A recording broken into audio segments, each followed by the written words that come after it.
E aí pessoal, beleza? O vídeo de hoje é rapidinho, nem vai ter introdução. Eu vou trazer hoje para vocês aqui a adaga do equilíbrio. Aliás, eu nem sei se o nome dessa adaga aqui é mesmo a adaga do equilíbrio. Se você souber o nome original, deixa aqui para mim no box de comentários.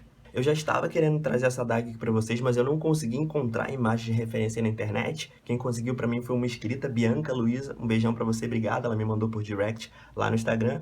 E pessoal, não é uma réplica exata, é uma adaga baseada na imagem, porque eu não tinha todos os materiais aqui para fazer. Mas se você assistiu o filme, eu tenho certeza que você tá achando ela bem parecida, porque eu achei ela parecida, então bora aí pro passo a passo. Para começar, a gente vai cortar 3 tirinhas de papelão de 11 por 2 centímetros. Tenta cortar nessa direção da ondulação, que isso vai ajudar na resistência, beleza? Agora a gente vai deixar isso aqui de lado. Em um palito de sorvete, a gente vai marcar a medida de 8 centímetros. Essa aqui vai ser a estrutura da lâmina. E agora é só fazer uma ponta aqui com estilete. Depois que você fez a ponta da lâmina, a gente vai dar uma afinada aqui na lateral do palito. Vai fazendo com calma para não estragar. Aqui na pontinha também, com cuidado. Mesma coisa do outro lado. Vai fazer o mesmo processo na parte de trás, partindo daquela marcação de 8 centímetros. E vai ficar mais ou menos desse jeito aqui, afinadinha nos cantinhos, nas pontinhas aqui. Agora você vai usar esse palito aqui como guia e vai fazer um segundo exatamente no mesmo formato. Você vai precisar de 2 retalhos de EVA. Pega os mais fininhos que você tiver aí. Aqui eu já passei cola de contato, nessa etapa aqui precisa ser a cola de contato. Vamos colar naquela medida de 8 centímetros. A mesma coisa do outro lado. E faz bem a marcação aqui, ó, para ressaltar o palito ali e a gente conseguir enxergar. Olha, tá dando para ver o palito perfeitamente. Agora a gente vai fazer um recorte aqui de mais ou menos 2 milímetros em volta desse palito. Tem que ficar mais ou menos dessa forma aqui. Se você quiser dar esse movimento de lâmina, também vai ficar legal, mas se não quiser pode cortar reto também, não tem problema. Depois que você recortou, você vai pegar um lápis e vai fazer uma textura aqui, qualquer tipo de desenho. Eu fiz esse desenho aqui, vou deixar aqui, dá uma pausa aí para você conseguir enxergar direitinho. O que você precisa levar em consideração é que depois que a gente pintar, em cima da lâmina a gente vai colocar uma gema. No meu caso aqui eu vou colocar 2, é por isso que eu fiz 2 espaços, porque uma vai ter um formato circular e outra vai ter um formato de losango. Depois que você terminar de fazer um lado, usa como referência para fazer o outro lado, para que eles fiquem bem simétricos. Agora vamos voltar para aquelas 3 tiras de papelão, vamos escolher uma delas. Vamos fazer a marcação do palito aqui, ó.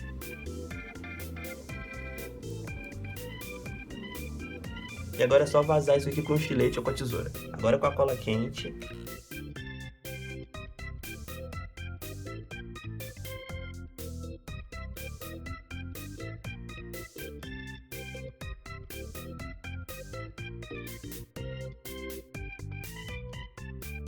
Mais um pouco de cola quente aqui por cima pra gente colocar a última camada.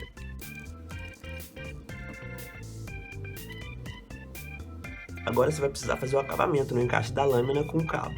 E para isso você vai pegar um pedacinho de EVA, fazer um buraco nele que seja compatível com a lâmina. Você vai colar dessa forma aqui e tirar as rebarbas. Agora a gente precisa encapar essa parte aqui do cabo com EVA. A gente vai usar a cola quente para fazer uma primeira camada aqui.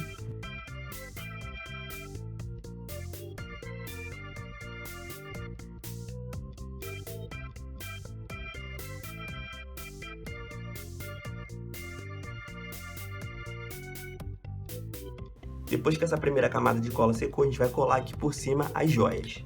No meu caso aqui eu estou usando chatons, os que eu tinha aqui em casa. Não é o ideal, não seria o ideal, né? Seria uma joia maior aqui no meio. E umas menorzinhas aqui. Como eu não tinha, eu estou usando o que eu tenho aqui. Já fiz o mesmo processo aqui na parte de trás e agora eu vou colocar 2 aqui. Já colei todos, já secou. E agora a gente vai passar mais uma camada de cola quente. Na verdade, mais 2 camadas de cola quente aqui, tomando um cuidado maior para não pegar em cima das pedras.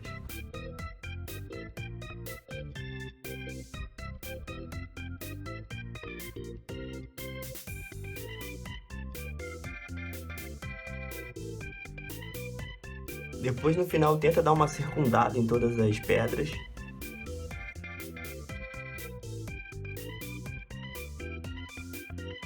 Depois que secou, eu coloquei mais 2 pedrinhas aqui, ó, dessa vez strass vermelho, nos 2 lados. E fiz algumas aqui também, ó. E essas pedras aqui, se você não tiver chatons, você pode usar biscuit para fazer essas pedras. É só você pintar com vermelho e depois passar um verniz por cima.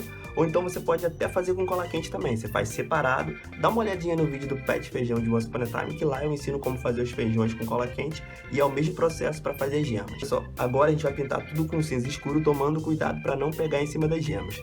Eu pintei toda a adaga com tinta PVA cinza, tentei não sujar muito as gemas. Adiantou? Não. Mas não tem problema, depois a gente vai tirar isso aqui. Agora com prata, começa pelo cabo, com o pincel carregado. Quando tirar um pouco do excesso de tinta, vem para essa parte aqui do metal. Depois que a tinta da lâmina estiver totalmente seca, você pode pegar um pincel com um pouquinho de preto diluído em água e passar aqui para dar uma ressaltada no relevo. Agora eu vou colar mais 2 strass aqui. Como eu disse para vocês no início, o formato do desenho aqui eu fiz já pensando nos strass que eu ia colocar aqui. Pode pegar um pouquinho mais de preto e dar uma sujadinha aqui nesse cantinho aqui, ó. Tá pronta a nossa adaga, lembrando que não é uma réplica exata, né? Eu fiz utilizando os materiais que eu tinha aqui,